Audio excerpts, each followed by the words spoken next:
kɛra Mali kunkanko kuma o taara fɔ Nations Unies na kuma minnu fɔra ye fɛn min ye tubabuw fɛ an'u ka maasanenw ni maasaralenw fɛ dusukasi da i kolo gɛlɛya dɛ sɛbɛnnikɛla ko a ko Nations Unies ka sigi kɛnɛ kan rapport dɔ de kun labɛnna fɛn min ye MINUSMA fɛ o ye jɛkulu ye min b'an ka jamana kɔnɔ MINUSMA a ka kumasentigi o de ye El Gasimu Wani ye rapport jugu dɔ b'u bolo u taar'o kala u ye mun fɔ rapport in kɔnɔ u ye kuma jugu caman fɔ Mali ma nka n'i y'a ta k'a lajɛ a ko fɛn min ye Mali yɛrɛ ye ale yɛrɛ kun bɛ kɛnɛ kan sabula an ka minisiri sɛbɛn minisiri min n'a ja ti siran n'o ye Ablaye Diop ye a tun bɛ kɛnɛ kan Nations Unies nin faamabaw sigilen bɛ cogo min na a yɛrɛ masa sigilen bɛ sɛbɛnnikɛla ko tuma min na u nana kuma bɔ k'a bin kɔrɔfɔw n'u y'a daminɛ fɛn min ye wulikajɔ ani kuma caman ye o fɔra a ko n'i y'a ta k'a lajɛ MINUSMA n'o ye Nations Unies ka jɛkulu ye jɛkulu min n'a bɛ an ka jamana kɔnɔ olu ye wulikajɔ ani baara min kɛ a ko ɲɛfɔli a kun bɛ sa ta o de kan sɛbɛnnikɛla ko a ko n'i y'a ta k'a lajɛ a ko fɛn min ye El Gasimu Wani ye a ye nkalon caman de tigɛ ka kuma langolo caman de fɔ Mali ma sɛbɛnnikɛla ko a ko n'i y'a ta k'a lajɛ tubabuw sɛbɛkɔrɔ diminen bɛ colonel Assimi Goïta kɔrɔ a n'a ka ministre de la défense sabula taa ni ka segin ni bajanbilaya min n'o ko b'u ye Mali kɔnɔ o balilen bɛ sɛbɛnnikɛla ko a ko u ye kuma caman fɔ u ko Mali a sɔrɔsiw ko a bɛ ka bin maaw kan ko lakanabaliya ko a bɛ ka juguya ko n'i y'a ta k'a lajɛ ko jamanadenw lafiyalen tɛ kuma caman u y'o de fɔ wa u y'u kala turu min na o de ye k'a fɔ ko milisi jugu dɔ bɛ Mali kɔnɔ n'o ye Wagner ye ko don o don k'o bɛ ka ban maaw ma k'u fa k'o bɛ ɲini ka Maliyɛnw fa ka ban maa ma bara ka fa a bɛɛ ye babanji de ye u k'u fara an na sa terejugu ninnu sɛbɛnnikɛla ko a ko n'i y'a ta k'a lajɛ fɛn min ye an ka minisiri min bɛ Mali ni jamana wɛrɛ cɛ koɲɛw ɲɛbɔ n'o ye Ablaye Diop ye ale kumana a ko n'i y'a ta k'a lajɛ fɛn min ye Mali gouvernement ye a bɛ hakili lajigin kɛ k'a fɔ gwɛlɛya minnu dara ka da Mali kan o de kɛra sababu ye MINUSMA ka na walasa a bɛ se ka terrorisiw kɛlɛ cogo min basigi ka na sɛbɛnnikɛla ko a ko Ablaye Diop a da tɛ maa ka bara kɔnɔ sabula a y'a fɔ kɛnɛ kan k'a jira diɲɛ bɛɛ lajɛlen la k'a fɔ MINUSMA nana kun min kama ka taa la k'o kɛ Mali jigi bɛ yɔrɔ yɔrɔ kan ko MINUSMA ka taa ye dɛsɛ kɛr'o bɛɛ lajɛlen la a ko ni MINUSMA sɛbɛ b'a nakun ma u ka fara Mali armée kan u ka jɛ ka juguw kɛlɛ o de bɛ kɛ sababu ye jamanadenw u ka kɛ MINUSMA fɛ sɛbɛnnikɛla ko fɛn min ye Nations Unies ye u kun ye jalaki kɛ k'a fɔ fɛn min ye Mali gouvernement ye hali bayɛlɛmali ani jamana taabolo kura minnu bɛ ka fɔ ko bɛɛ sen ma don a la sabula a ka di MINUSMA ani tubabu ye politiki maa fɛn o fɛn bɛ kura fara kɔrɔlen kan a bɛɛ lajɛlen ka wele k'u bolo don tulu la wa bɛɛ lajɛlen sen ka don Mali jamana baara la sɛbɛnnikɛla ko a ko n'i y'a ta k'a lajɛ Ablaye Diop a y'a jira k'a fɔ fɛn min y'o baara ye Assimi Goïta a b'o la sabula don o don jamana baara sɛbɛn fɛn o fɛn n'a bi kɛ parti politiques b'i wele u b'i ɲininka u ka hakilina la a ko kɔrɔmansuru ye jɛkulu min sigira n'o ye EJ ye bɛɛ taara n'i ka maa tɔgɔ ye o dɔrɔn tɛ hali fɛn min ye constitution ye a bayɛlɛmali kura min n'a bi senna parti politiques welela u ka maaw tɔgɔ dira wa u donna a la sɛbɛnnikɛla ko a ko kuma Ablaye Diop y'o nkalontigiya k'a fɔ MINUSMA ma a bi galo a sini galo sɛbɛnnikɛla ko a ko n'i y'a ta k'a lajɛ jalaki caman bɛ min fɛnɛ fɔra sabula fɛn min ye MINUSMA ye u y'a jira k'a fɔ an bɛ don minɛ ko bi ko attaque min kɛra an ka jamana kɔnɔ k'o kɛra sababu ye fɛn min ye maa 400,000 ani 12,000 ko k'olu bɛɛ lajɛlen bɔ Mali kɔnɔ ka taa jamana wɛrɛ a tuma Mali ma ban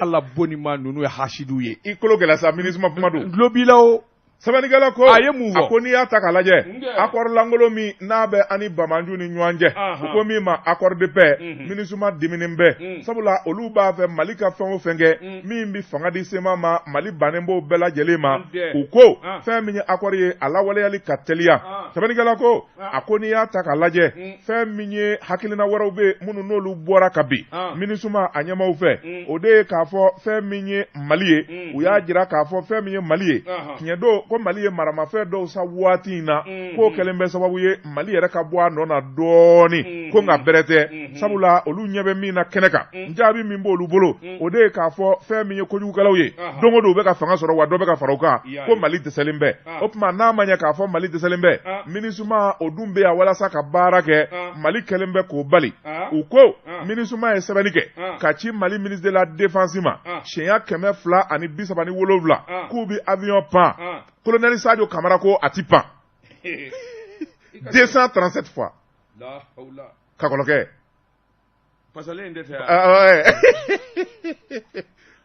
a kɔrɔkɛ ko ma ko n k'a f'i ye ko a ma pasa kuma k'a fa k'a ma pasa ko nin y'a cogoya ye koyi c'est naturel oui nka nin tɛ dumuni ne ma ni nin bɛ taa sɔrɔ hali ka dumuni kɛ Mamadou Diawara ko a ma ko Saporo il est médecin chef a Kayi a ko n k'a fɔ daba ye ko n k'a fɔ a balimakɛ daba ye k'ale dɔgɔnin ko a bi sogo dun ko nin y'a cogoya di ko a dɔgɔnin tɛ sogo dun miɲɛ b'a dɔgɔnin na ko ne ko ten merde wayi merde naam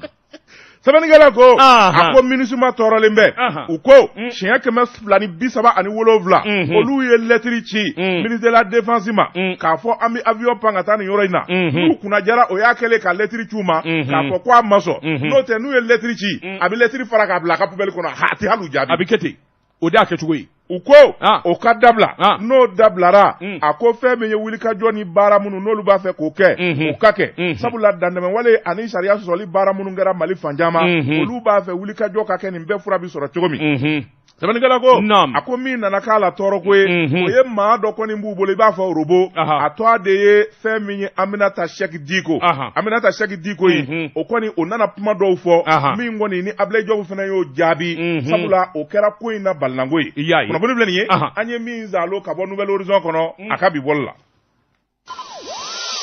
Jɛka pub k'a ka feerefɛnw lakodɔn nɛgɛ kanɲɛ 12 sera Bamako k'a fɔ jiginɛw ka bonyamasegi bɛ aw ye Elhaji Daba Tunkara naam bala cogo bɛ di Jean Cissé dun bɛ n bolo bugɔ ka don n bɛ bɔ ni sɛbɛn ye sɛbɛn min n'u k'a ma la sirène sɛbɛn fura in y'a bolo ko siɲɛ 584 maa min ye sɛbɛnni in kɛ Dugufana Keita Dugufana ko i da sera muso min don a ma ko Aminata Diko Joani Sodi k'a dɔn faden jugu faso jugu i k'a dɔn awa galama ku Joani Sodi k'a dɔn surandɛrɛ a jolima de ka gowa a jolima de ka gowa a dabo de ka kunawa Joani Sodi k'a dɔn maa si t'a dɔn nin dennin in bɔra diɲɛ jamana min na ni ka taa Nations Unies la sɛbɛnnikɛla ko ayi o to kan'o fɔ e k'a to ten sa a bi ɲɛ o Maliden don Maliden halala tɛ sa ɲininkali de bɛ kɛ est-ce que Ivoirien tɛ ou bien Nigérien Aminata Diko Joani Sodi k'a dɔn nin dali yɛrɛ de sɔrɔ Conseil Nations Unies ka kɛnɛ kan min ye ba ɲumankɛ minnu bi jamana kɔnɔ ani hinɛtɔnw k'olu de y'ale yamaruya a kana kuma olu to a la Joani Sodi k'a dɔn kɛnɛ ɲɛnama o bi kɛ nka sariya ye min ni min fɔ Joani Sodi k'a dɔn tɔn minnu bɛ yen n'u donnen don jamana kɔnɔ gouvernement b'a kalama ni maa kan ka bɔ yan ka taa kuma olu to a la a bɛ fɔ gouvernement ye karisa bɛna kuma i k'a dɔn société civile to a la Joani Sodi k'a dɔn u t'a dɔn u ma bɔ a kalama fo kuma min u selen kɛnɛ kan muso in sina ka bɔ dibi la ten barakata Joani Sodi ka n'i sigi u ko nin bɛna kuma Mali société civile to a la sɛbɛnnikɛla ko maa ma bi délégation na bɛɛ lajɛlen yɛrɛ ɲininka nin ye mun ye ta nin ye jɔnni ye an k'a lamɛn Joani Sodi k'a dɔn jalaki kuma porokotolen kuma minnu bɛ n'a bi malidenw farafara ka bɔ ɲɔgɔn na n'a bi gɛlɛya don jamanadenw ni ɲɔgɔn cɛ nin kuma kunda de tun bɛ nin sarandakɔrɔ in da mɔrɔ n tigɛr'i la sarandakɔrɔ bilali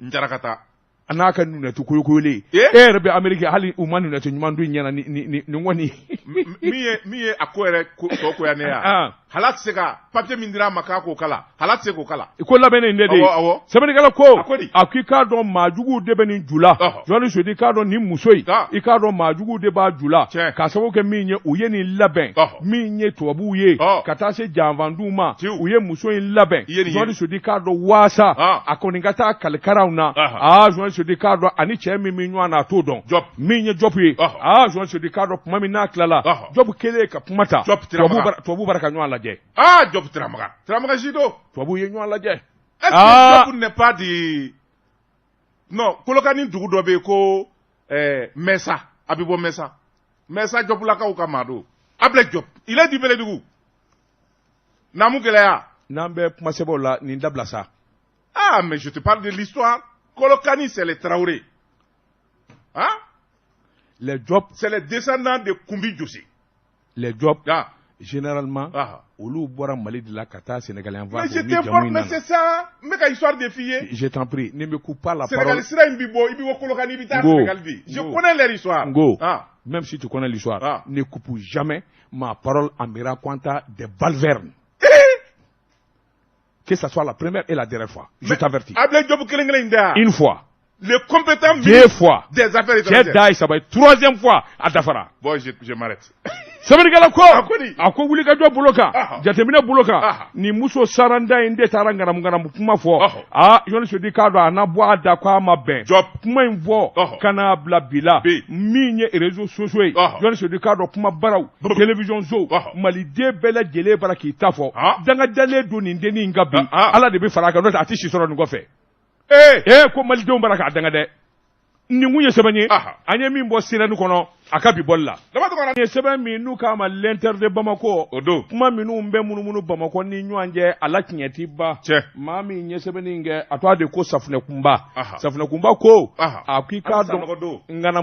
mu ni bingani ni shwani joni so de ka do malide e ka do haketala wa jokundo ma yere ni mbora la o table ibi miri mama na jamana ngono joni so de fona bora ala ka ma kilengelo na abele jele ngana mu ma yi tugu dola nafolotigi joni so de ka do ma kala nimba seba minye joni so de katase hali mori bawma joni so de ani jura baw ni bele jele be politiki ngana mu na dorete joni so de ka do ni voter turnyana e ka koloshi bani ibai ka fo minye anga candidat wi a chaman bala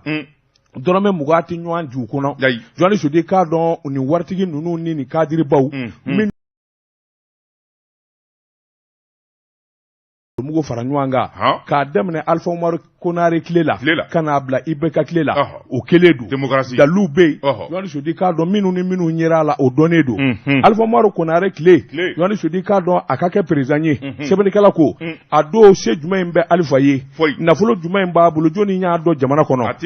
lokol karamo ko kata ka prisonnier yoni so di ka do iba so reglege juma bida campagne damene fo kata fo afurila minu nye na folo bo yoni so di ka do minu nya deme minu nye wuli ka jo bulu da kasinga ke o donedo minya Alpha ye Jean Sodi Carlo kuma min na leta noyara aminye president Amadou Toumani Touré hanno ya soro kanu ba de kunye jamana donye nga chama nana president ni wari mine yere deme nini kabini moti ambi nyuave nyina na andem sen mama balota nyuave wa Jean Sodi Carlo damada atika fude olu fona nana sarada fa bele jelena joni so di ka don minya Amadou ye o kle bolengwala joni ngumbi dala ka fo Ibrahim Boubacar Keita abi fanga soro dundala joni so di ka do mi campagne bi damne flashu i ka do muga penye attaque. Je peux témoigner ça. Ayiba fo ne ya ye Conseil national du patronat au siège d'Aïla Yoro ado bazin bleu ciel de Kumbala nkelen de bi dangaburu la akwa yoro do kumpigele do tayre kefe bon tellement ka akoyoko ra ya yede aka styling de o kuma la nyaro couture do wa ko Ibeka bazin ko pigele ne journaliste nyere de ai ado ne tashira Jean Sedou odo mami njole do ni febe odo mami be febe kai odo mi nya denge to adala babu yara ode kuma gien febe kai Allah wartigi mu mi wuli kata bo Ibeka ado babu kile Chapar gari mimbe chela na ko abi kuma amande akana kuma ko chama ngera nya na o Josi Sedou sebeni kala ko akoni ngana mu mo fembu bolo koy yoni so di kado tifa ubi gere fanga nyini bawla yoni so di kado na folo ikado semimbu yo bo boko da jamana fonctionnaire baw kele ka wari bachua olu dugole de wola lu ye wari ngoni ndi makaba ikeru ka jonye yoni so di sabula ni fanga sorola yoni so di kado iketo ka fo ibe nunu maboyla ibado ka fo ala tekien parido yoni Sedou parido ye kuma fatu paribade do e ko ngara president olu bi fond no fesa yaro fonctionnaire ou taye ay wa olu ko ni dai place nga ke ministre nga ke directeur général Jean Sedou mi nye jago kala bawye ni milliardaire u ko jamana sugu blo bele jele ta kataka duma nunu de bi dala souffrance le iti lafia soro koy mo mali fanga lafia d'état la o de kama kabi démocratie damnena wortigi kelon bana kelon fama kelon olu de be ka continuer Jɔsi Sedu jamana janbalen don sɛbɛnnikɛla ko a ko di a ko a laban kɛra Ibrahim Boubacar Keita ye milliardaire cɛ 7 Jɔni Sodi k'a dɔn olu de nana wuli ka jɔ bolo da ka nafolo bɔ k'a sɛbɛ kɔrɔtɔ fo ka adamaden ja wuli Jɔni Sodi k'a dɔn i bɛ k'a dɛmɛ kabini mobili tɛ yen essence tɛ k'a la bɛɛ lajɛlen nana kelen kelen dunu bi fɔ bala bi fɔ IBK ni ba y'a bila jɔni fa b'a ta dɔw ye avion yɛrɛ d'a ma a ka campagne kɛ u ka nata kama Jɔsi Sedu a ko Mali politique filɛ a ko wuli ka jɔ bolo ka jateminɛw bolo kan i b'a ye k'a fɔ min kɔni ye hakilinaw ye olu nana ɲɔgɔn sɔrɔ kabini sɔmin kɛra a bɛrɛ taa i k'a dɔn maninkakɛ in ni fanga ka surun dɛ Jɔni Sedu k'a dɔn an minnu kun bi fan wɛrɛ fɛ i n'a fɔ anw kɔni anw ye maa tulo gɛlɛnw ye anw tɛ taa o sɔmin nana kɛ k'a fɔ ko e tɛ politique ɲɛdɔn ne de b'a dɔn bɛɛ e bɛ laadiriya ni kumakan ni layidu o de ye to Sumala fɛ n'o tɛ e kun y'a dɔn ko IBK bi Sumala ci deuxième tour la e b'o dɔn laadiriya tɛ e ɲɛna ko ne ma bɔ Sumala fɛ ka taa IBK fɛ laadiriya don wa laadiriya tɛ n dalen don a la a ti laban de si bɔ n tɛgɛ kɔnɔ a ma laban o bon voilà wa laban ko ma ɲɛ bon voilà triste fin aw fɛn fɔ b'a la Jɔni Sodi k'a dɔn IBK su tigɛlen don maa dama min na jamana in kɔnɔ o de ka ca mɔrɔ mɔrɔ waritigiw ma waritigi dama a caman den de bɛ yen ne ko maanifin bɛ se ka kɛ maa fɛ n'a gɛlɛyara ko i bɛ ban o la moi tout mon problème dans la vie c'est ça n'o tɛ wari ka di ne ni wo ye diɲɛ bɛɛ ye i bɛ n'i jɔ kɛ ne fa ni ba nani ni n kuma ne k'a fɔ ma tu bilali ne k'an ka 500 sɔrɔ nin wo in kɔnɔ i donna n'o cɛ ni min fa an ka mugu don nka i ma taa parce que c'est pas vrai i ma position falen tile kelen c'est pas vrai tiɲɛ tɛ o wa IBK a sara a kelenna dɛ il est mort dans la solitude Jɔni Sedu ne se ka tugu i kɔ ko a koyara n ka tila ka yɛlɛma n ba satɔ y'o kangari da n ye n ma foyi sɔrɔ k'o di n ba ma a ye diɲɛ fɛn bɛɛ kɛ n ye a ye kangari min da n ye o y'o ye kana kɛ wale ɲuman dɔnbali ye et c'est ça mon trésor n tɛ se o IBK sara dans la solitude mais non hali a ka san kelen saraka bɔ maa min kun bɛ a ti maa tan bɔ e m'o tilalen IBK ka denbaya fankelen RPM taara fankelen fɛ nin tɛ catiri bɔ da ye cɛ n'a ka ko bɛɛ kɔni a y'a bolo don k'a kɛ diɲɛ fɛn bɛɛ ye taa ka du kɔnɔ bi joli bɛ tɛmɛ yen maa si alors fulari ninnu poussière yɛrɛ bi ɲini k'o ne ye poussière ye IBK ka so koko la kuma bɛ kɔfɛ o kuma bɛ kɔ mun dilan tɛ o e ma tila Jɔsi Sedu i b'an joli kan dɛ sɛbɛnnikɛla ko a ko wulikajɔ bolo kan ani jateminɛ i b'a ye k'a fɔ tuma min ni fanga sɔrɔla Jɔni Sodi k'a dɔn nangaraba sonba kulew Jɔni Sodi k'a dɔn natabaw bɛɛ lajɛlen nana gɛrɛ dɔɔni dɔɔni an tor'o la min ye denkɛ ye n'o ye Karimu Keita ye Jɔni Sodi o nana sɔmi k'a dɔn k'a fɔ min ye ko in daminɛ ye Karimu kun b'a sɛbɛ la a tun b'a fɛ ka baara de kɛ jamana in ye a daminɛ il voulait aider le pays n va dɛmɛ ni n va kɛra président ye ni ne donna politique la n bɛ se k'a dɛmɛ Karimu nakun kun ye nin a nakun kun ye nin au départ Jɔni Sedu a nana k'a bɛ député ɲini Karimu k'a bɔ a da n bɛ kɛ député ye la hawla wala quwwata illa billah communauté an bɛ ɲini ka ɲɔgɔn faa wari valise milliardaire bɛɛ lajɛlen bɛ boli ka na mais bɛɛ puissant Karim nin filɛ nin ye n ye t-shirt 1 million d'i ma miliyari 100 filɛ Jɔni Sedu u nana ka na Karimu kɔrɔlafa ten Karimu yɛrɛ i b'a fɔ k'a bɛ sogo la ka sin ka Karimu ka sin ka a ja wuli ten ka a bɛ fɔ o de ma ko kabini Ala ye maa min da n'o ma deli ka million dan sɔrɔ ni ye million 500 kɛ valise kɔnɔ ka n'a d'a ma su kelen i m'a ka ko ban i y'a ka ko ban fa bɛ don a la ne b'a fɔ a ye kuma bɛɛ ni maa min ma deli ka misiw ye n'o ye sagaw ye o bɛ kaba de o bon Karimu ka tiɲɛni c'est les Maliens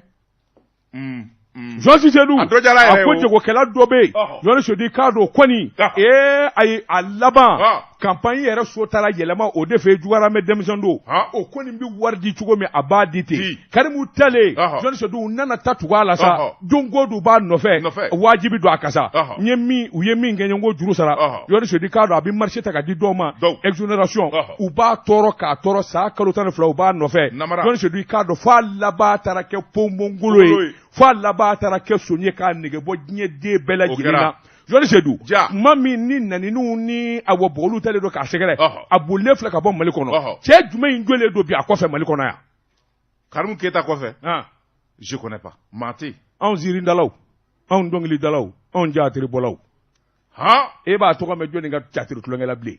u bɛɛ y'a bila mais c'est ça comédien bɛɛ y'a bila dɔnkilidalaw bɛɛ y'a bila jeliw bɛɛ y'a bila a ko kɛra politicien bɛɛ y'a bila a bɛɛ commerçant bɛɛ y'a bila an delila ka taa Faransi an taara Faransi a don min ye ne nɛgɛ ka taa ni n ye a tɔgɔ di Cham Aracine Cham o don o de tun bɛ baara kɛ IBK ka fɛn na présidence la a ye n wele a ko kɔrɔ Faransi den tɛ se ka k'i kɔ n ko ne tɛ taa a ko kɔrɔ i bɛ taa ne de kama n taara délégation nɔfɛ an taara a kɛra minnu ɲɛna o balonnen don marakaw nana mankan wuli k'u bɛ wo ci IBK la